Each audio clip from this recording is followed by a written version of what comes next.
Man ikdiena ir stipri aizņemta un dinamiska, tāpatās kā maniem bērniem. Tādēļ no rīta es ceļos jau 6. Esmu atbildīga par to, lai būtu visiem brokastis, bet bieži vien sarunas pie brokastu galda, protams, nav. Ja tā nav sestdienas vētdiena, tā vairāk ir tāda ātri, cikos būs mājās, kurš par ko ir atbildīgs. Un tad vakarā bērniem, protams, ir draugi, treniņi un daudz dažādas nodarbes. Tādēļ es izmantoju iespēju arī dienas laikā starp sanāksmēm, starp dažādām tikšanās reizēm atrast laiku sazvanīties ar bērniem. Pat, jāsaka, tādas nopietnas jautājumas, kas ir saistīti ar nākotnes izvēlēm vai par attiecībām, kā viņiem klājas ar draugiem, var dienas laikā izmantojot modernos saziņas līdzekļus pārunāt.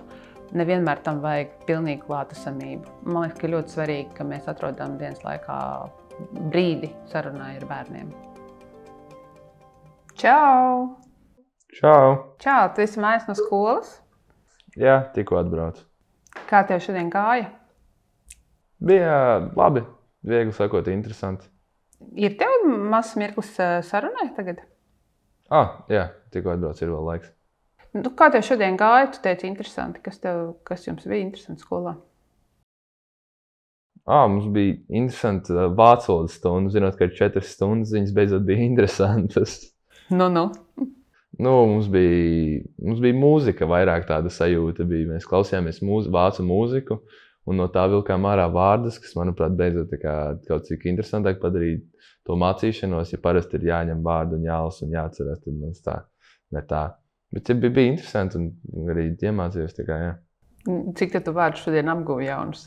Ne pilnībā apguvi. Es sāku mācīties. Vēl mājās būs jāatkārto, lai iegaumētu. Brīnišķīgi. Man prieks, ka tik atklāti par to var runāt.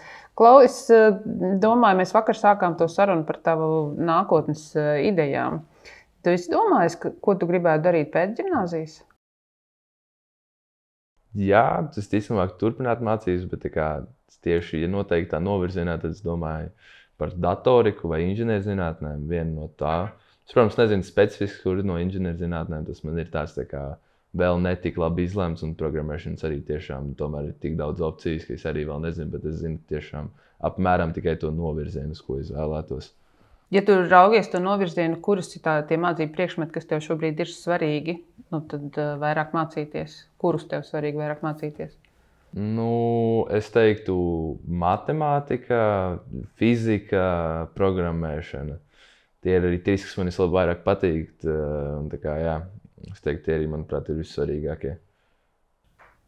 Kā tev viņos veicas? Fizikā iet labi. Pat ja es zinu, ka tev nepārāk patīk 7, tomēr iet labi.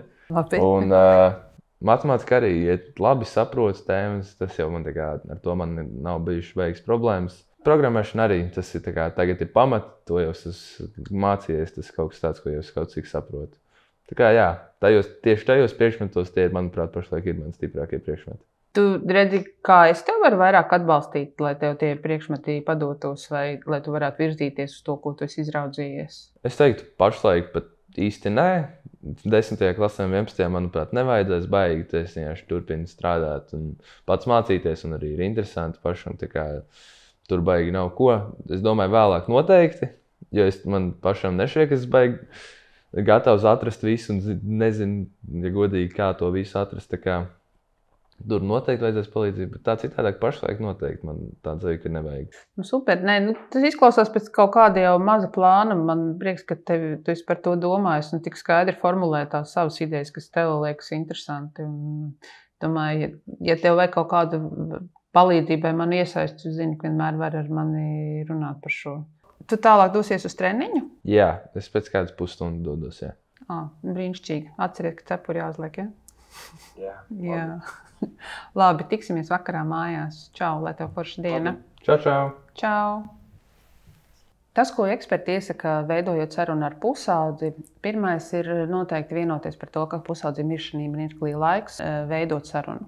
Otrais ieteikums ir pirms sākt sarunu vai sarunu uzsākot dalīties ar saviem novērojumiem. Trešais ieteikums ir iet caur es perspektīvu. Ceturtais ieteikums ir sarunā uzdodot jautājumus, noklausīties atbildes līdz galam, vēst dzīvu sarunu, nevis tikai bombardēt ar jautājumiem, bet arī piedalīties pašam šajā sarunā. Un piektais, noteikti ļoti svarīgā lieta ir pieiet tām, ko jaunietis runā, bez kritikas, bez vērtējuma un izturēties galvenais ar cieņu šīs sarunas laikā.